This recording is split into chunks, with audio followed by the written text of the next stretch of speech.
This is the Night Wolf howling at you, and today we're going to take a look at the G.I. Joe Classified Series Night Force figure of Parth Wolfspider Varma.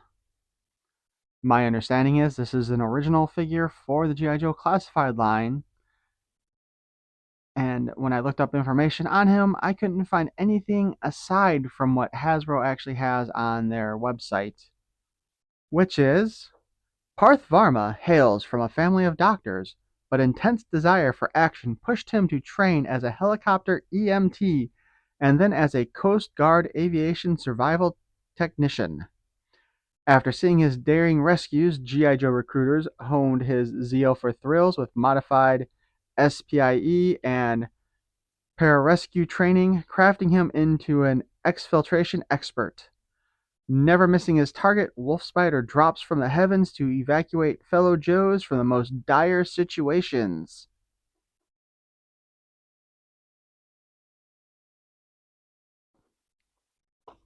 On the side, we get a nice image of him that way. And on the back, we have the product shots, which look like they are just renders and not actual products. But he does come with a pretty fair amount of equipment there. But if he's supposed to drop from a helicopter, I'm kind of wondering if his equipment looks like it's designed to hold him onto a thing, onto like a line.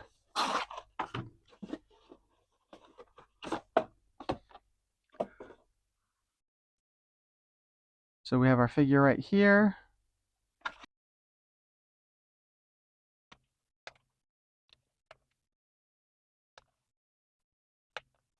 Oh man, I usually do better at that.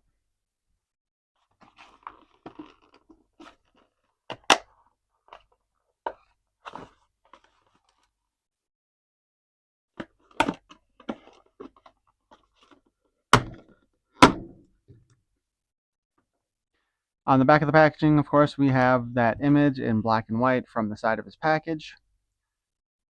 Again, I do like the black and white artwork. I think it looks pretty spiffy. The figure himself, standing before us.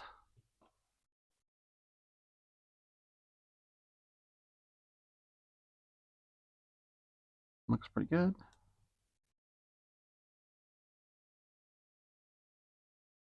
We've got a spider logo on the side. I'm assuming that that would be the wolf spider.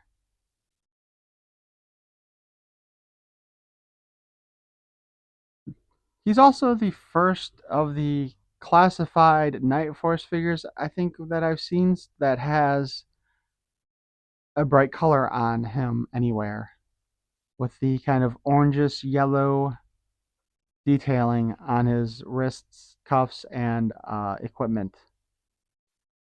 If you actually look at some of the vintage X-Force, Night Force, that's a whole nother series, figures, they had a lot of like a orangish red color and yellow added to them, which has been kind of absent from the current classified versions. Articulation wide, we have the chicken neck with the ball joint for the head. He also has a different masked head than, say, Beachhead had, who had the previously fully masked head like this. Though I am kind of curious as to if this is going to be the same as the heads used on some of those 35th anniversary Joes coming up. The 35th anniversary? Where it's just a generic, what is it? Generic diver and a generic desert trooper. We have the butterfly joints at the arms, and these ones are actually pretty loose. Shoulder can hinge up like that, hinge back down, spin around. We have the bicep cut. We have the double jointed elbow. The wrist can spin, and it looks like it has the up and down hinge on it, but with the way that the hand and the cuff is designed, it might as well not be there at all because that just hinders all use of it. We have the waist joint here with the ball joint.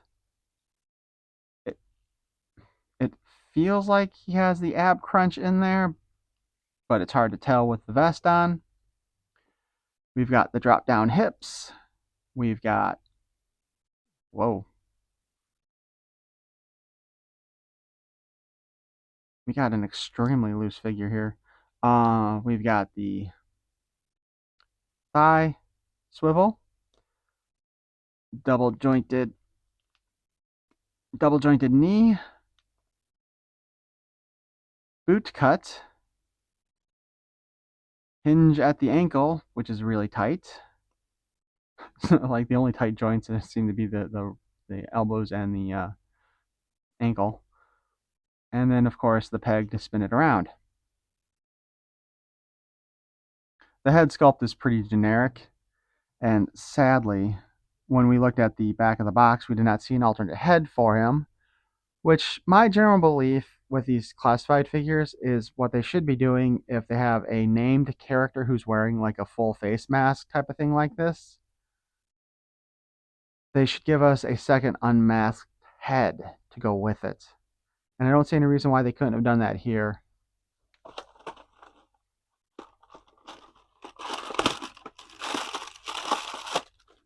Besides, if you put a second head in there, you'll get the psycho collectors who will, like myself, who will buy two of them in order to display both versions.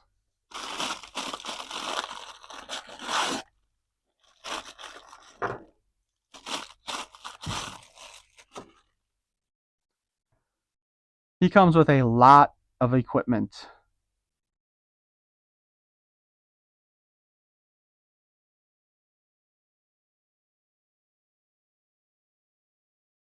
Well, let's start with this.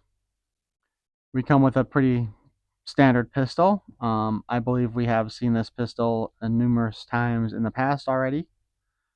And of course, that will go into his holster there. This is where all the equipment gets kind of more interesting. And I'm not sure where to start. Oh, let's go start with this one. So we have a face mask for him. Not sure why the one eye is covered like that. Um, if anybody has an idea as to why that would be set up like that, please let me know. Then we have this little circle here, which I almost would think is some kind of a camera setup.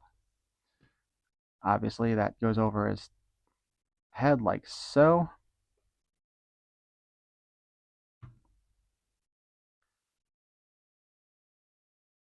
Ah, okay. So his backpack here has a couple holes here and a sheath for the knife that's going to be there.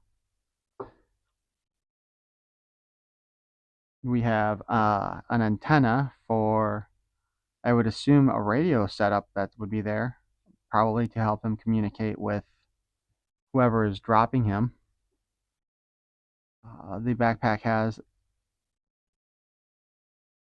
Oh, okay.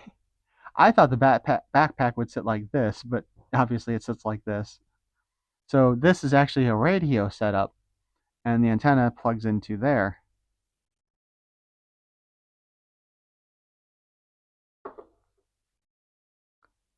He comes with a almost survival style knife, serrated back end for cutting wood and so forth. A little nick there. I'm just going to call it a can opener. If somebody else has a better explanation for what that's for, please let me know. And it will slide into the backpack as well. Unfortunately, it slides in a little too well. So I definitely like it when that stuff is tight enough that the knives aren't going to fall out. We have here a shotgun looking weapon with an actual arm brace that is movable as well, which is kind of surprising because I haven't really seen them do that with any of their guns at all yet. And it's got 3 shells painted on there as if they're, at least that's what I'm assuming they are, additional shells for the shotgun. Does not appear that there's a spot on there for that to go.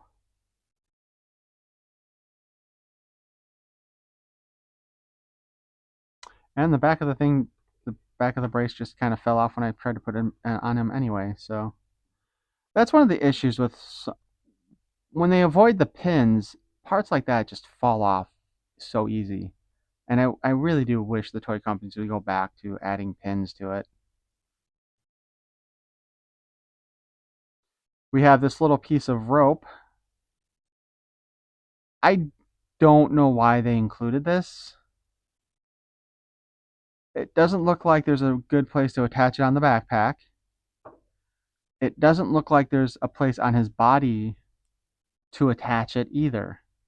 It's just there, like, no, the rope cost us like half a cent to add, but we can charge an extra dollar for the figure.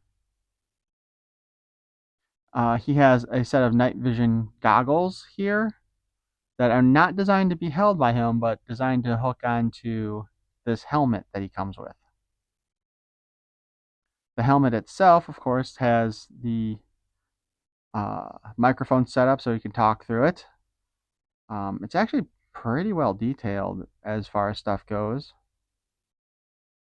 Even little damage on the paint there. So then these goggles would fit on here theoretically. Unfortunately, the plastics are all soft enough to where it's kind of hard to get it in place. So that way, that can go down and go over his eyes. That being said now, it does not appear as if you can have the helmet on with the face mask. Honestly, it doesn't appear like the helmet goes on very well at all. I'd be so afraid that this part is going to break. That should go probably under his thing there. Like, you look at the amount of space there, though, it does appear like you should be able to have the face mask under there. Like, there's enough space around there, but I don't know how you get this on over it. Plus, the night vision goggles here don't look like they line up very well with his eyesight. Mm.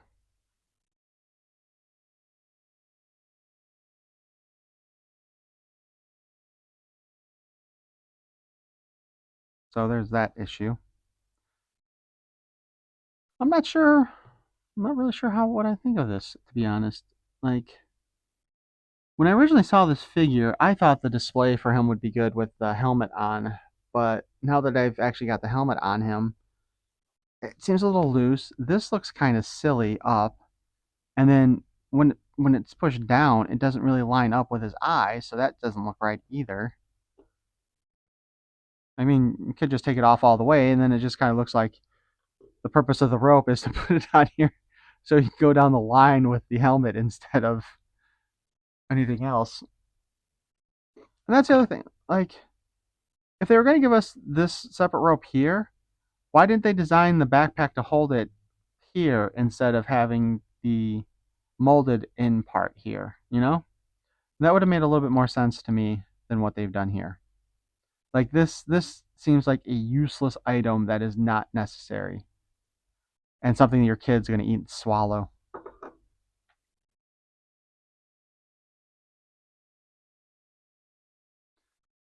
Yeah, see, with the difficulty just getting the helmet on and off of this guy,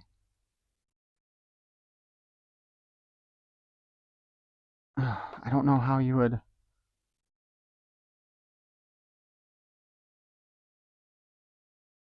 Yeah, well, once you try to do something like this, it does become a little bit more clear that you're probably not going to get that on there very well. But I wonder. It's experiment time. Oops.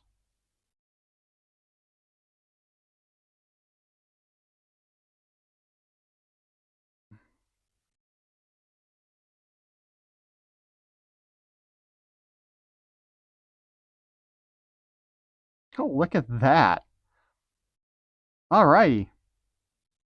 So, if you take his head off and stick it in there through the two of those, I guess maybe that would have worked on the body, but I don't think you could have gotten the. I don't think that there's enough room to do it with it on the body. You can get both the helmet and the mask in place. The microphone lines up with that pretty well.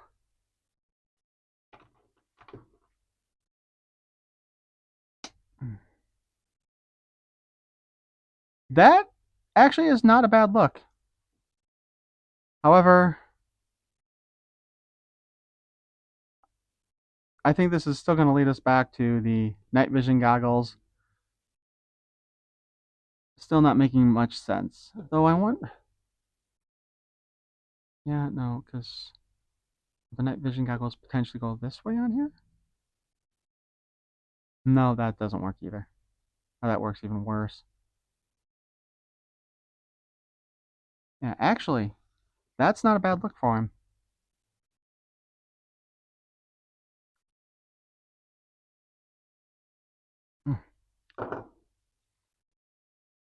And now it's the great fun of trying to get the G.I. Joe backpack to go into position. I thought one of the things with G.I. Joe Classified was supposed to be they're supposed to be able to carry their entire loadout aside from separate hands and stuff. So again, I guess all he can do is kind of finger the rope here. And his backpack fell off again. I really do wish they had found a better way to do the backpacks a little bit stronger. To be honest, it doesn't really feel like his backpack is going so much into his back as it is just the harness. So this is our Wolf Spider G.I. Joe figure.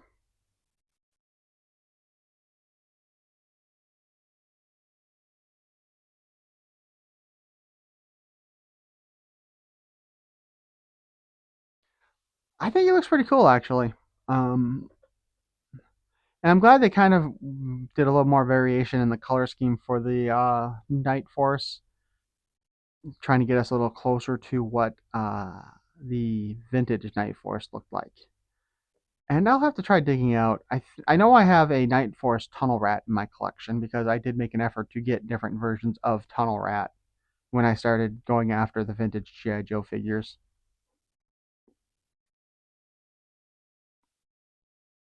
And once you figure out how to get his mask and his helmet on together, I think that's a pretty spiffy look. Though it would have been nice if they'd just done that as a separate head also. But I would have traded in that for having an unmasked head as well. Which again, I think Hasbro should start giving us unmasked head for named masked characters. With certain exceptions, obviously, we're not going to get a Destro with an unmasked head. We're not going to get a Cobra Commander with an unmasked head. But characters like Pathfinder, characters like Wolf Spider here should have a second unmasked head. Snake Eyes, no. Storm Shadow, yeah. And if you look on the back of some of Storm Shadow's collector's cards for file cards, they still have his name as like classified when we know his name is Tommy, or at least it was in the comic books. I think it was in the really bad Origins movie too, where Snake Eyes was the villain. Anyway, I hope you enjoyed this review. Please feel free to like, comment, subscribe. Tell me how you want to display this guy's helmet, heads, and mask. I'm kind of curious as to what you're going to do with it. Peace and love.